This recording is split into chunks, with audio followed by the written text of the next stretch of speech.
so many people that I didn't know. And it's a true privilege to visit your country, special country, and gather as friends. It's a majestic palace indeed, which must be among the most elegant anywhere in the world. I don't think I've seen anything like it.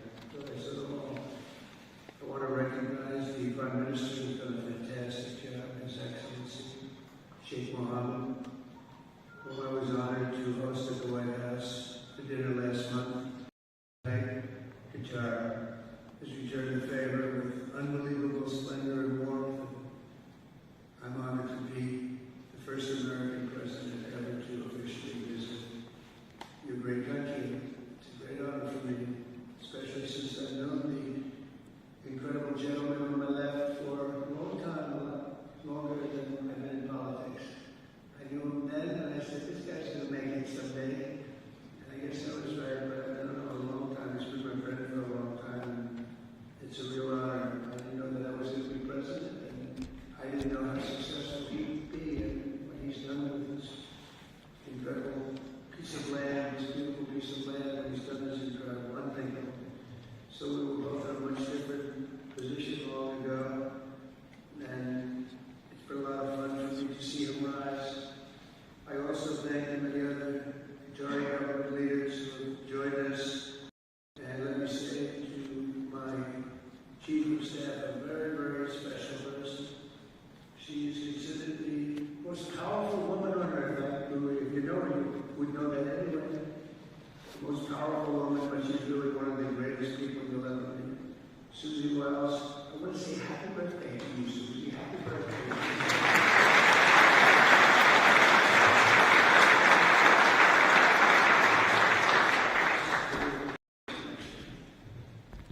As I said in my address to the region last night in Saudi Arabia, the transformation that has taken place here in the Gulf with Gulf nations has been extraordinary, nothing less than extraordinary, as Qatar's development has been among the greatest of them all.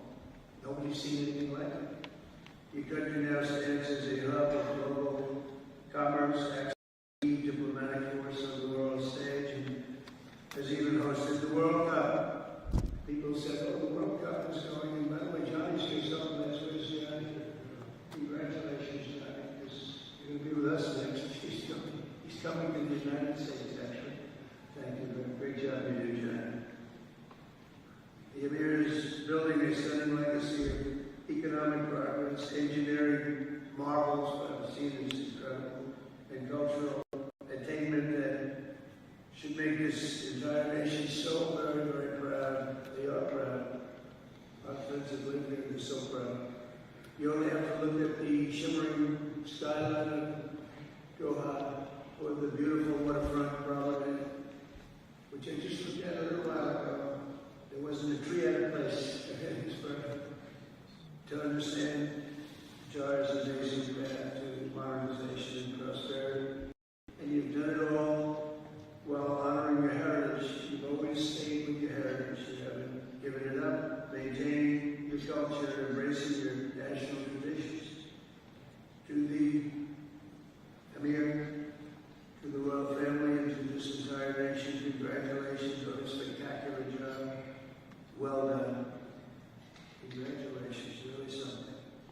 As you can see from the extraordinary range of leaders and pioneers in this room, the biggest people on earth, the most successful people, the most powerful people. Everyone wants to come and witness what is happening right here. As president, I'm proud that our growing friendship is blossoming into a full-fledged economic and security partnership, as we've seen clearly on this trip.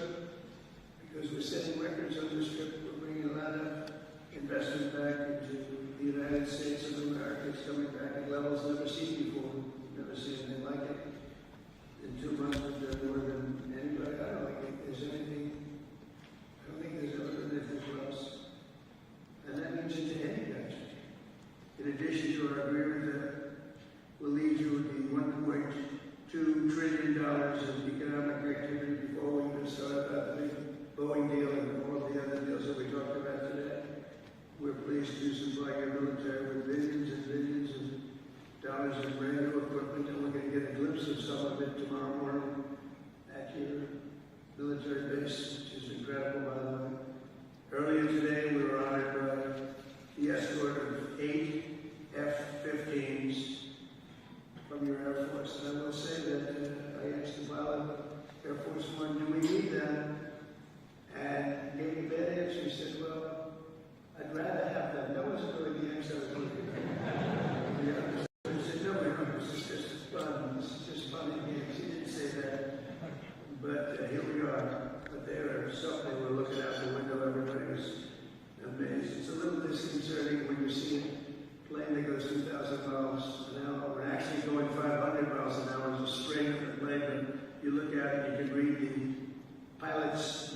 his helmet, and it's pretty close. But they were great pilots. And it's very good you have the mighty falcon as a symbol of your nation, representing dignity and strength. That's what the falcon represents.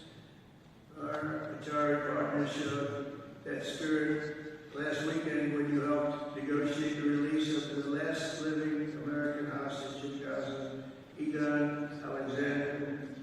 Hopefully this is a stepping stone for getting the rest of the hostages back. That was something that you really did help us a lot. Steve, and Marco Rubio here. I want to thank you, Steve, Marco, and Scott, Howard, everybody was involved. Put a lot of hostages back. They've all been involved. You're also working with us very closely with respect to negotiating a deal with Iran, which is the far friendlier course that you would see. Two courses, there's only two courses. There are 3 or 4 or 5. There's 2. There's a friendly and a non-friendly. And non-friendly is a violent course, and I don't want that. I'll say that when I don't want that. But they have to get moving. I hope the Iranian leaders understand that what you're doing, really what you're doing for them is a big favor. You're Prime Minister, you're a great leader. Right here on my left has been helping so much, and they respect them and they're listening to them. They have to get moving. We both understand. They have to make that decision. It's their decision. Because we want to see Iran do well, thrive, be successful, and everybody be happy. I know many Iranians living in New York and Washington, D.C., and they're great people. And we want to have this end peacefully, not horribly. So I just want to thank Your Highness for that act of help. We're really helping. We're helping the world. We're helping your country. Then we'll try and get it done if we can. We're going to try and get it done. They have to move quickly. And I just hope Iran realizes what a good friend they have right here. And in a certain sense, I guess I'm a good friend because a lot of people would rather have me take a much more harsh road. But I know that if we can avoid that road, that would be a great thing. I'd like to do that. This is an exciting time in America, as you know. It's really exciting. As you're hearing and seeing after years of recruiting shortfalls into the military enlistment, has now reached the highest point in probably history, but definitely 30 years, including for police and firefighters. But our military, we have the highest recruitment we've ever had. And just about a year ago, we read headlines that people weren't joining the military. We had a lot of empty spaces that we had to fill and we weren't able to fill. And it's a pretty great thing when just in a short period of time, just a little short period of time, we went from not having people wanting to serve in our military, Army, Air Force. Just think the Army and the Air Force in particular, I don't know what was going on. Navy, Marines, how about Space Force, Coast Guard, all great, but we couldn't get them, and now we have waiting lists to get in. So something happened. And I'll tell you what happened. It was on November 5th, where I won on behalf of everyone. I won on behalf of the people with common sense, the people that want to have a great country, the people with strength and intelligence. I won all 7 swing states. The popular vote by millions and millions of votes, the electoral college 312 to 226. Remember they were saying, well, he might get to 270. Well, we got to 275. We got to 312. We had a great day and a great evening. But very importantly, we were the counties throughout the United States, 2,660 to 451. That's why when you see the maps, they're all bright red, red meaning Republican. So that was really something. There's a spirit going on in our country that we haven't seen in many, many years. But from that moment on, our country is taking, as we think it's probably, Scott is here, and Howard's here, Commerce. Secretary of Treasury, Scott has been great. Howard's been great, but I think these numbers are maybe making them look better than they're supposed to be looking. Where are they? Howard, where are you in this? Howard, stand up, Howard. Now, where's Scott? You're not too far. He's become a big story. Every time he goes on television, everything goes up. And sometimes they say it more forcefully, but he shouldn't do it on television.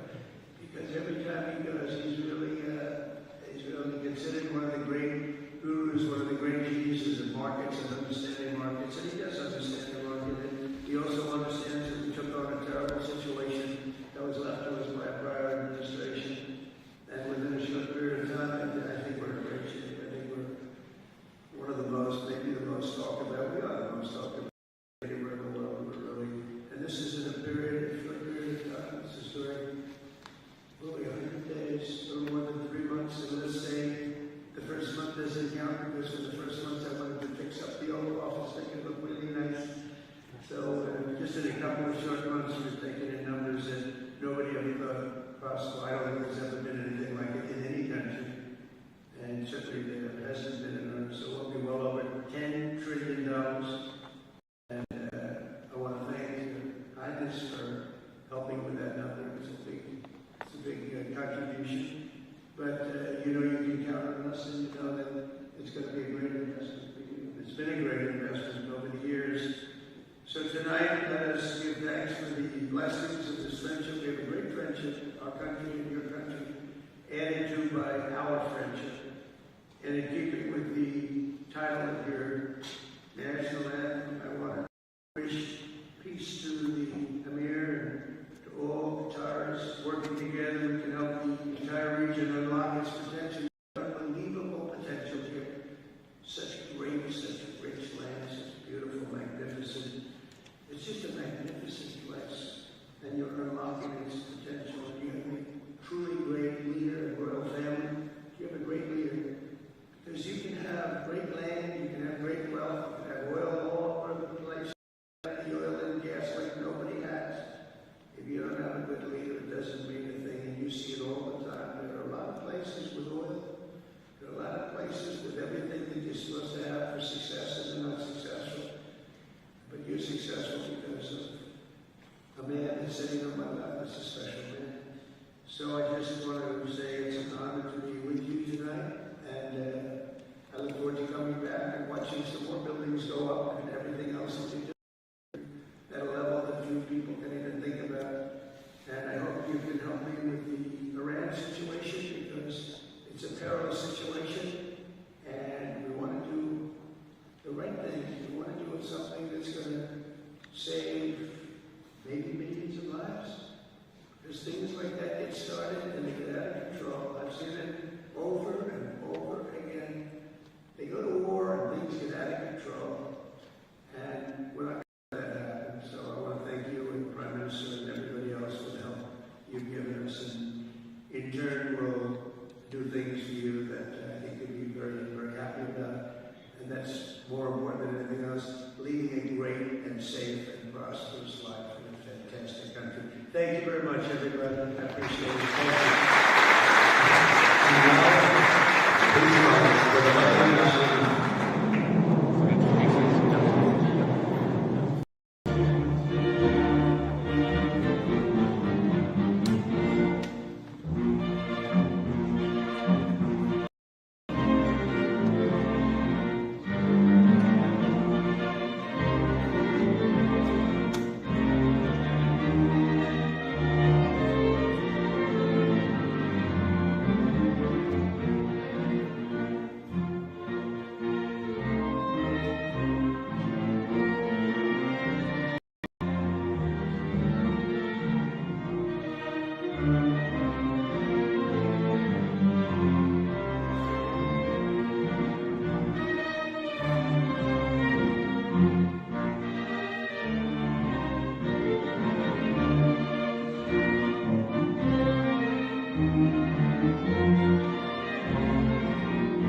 My name is Mohammed Suwaidi, and it is my honor to be your host for this evening.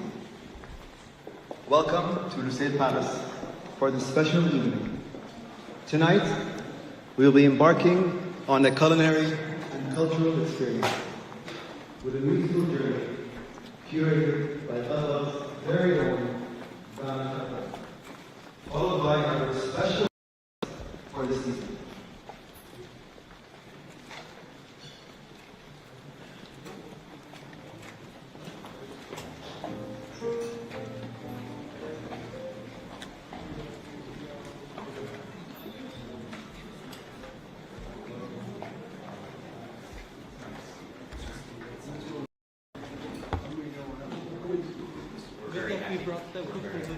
Good that we brought that. No, we're very happy.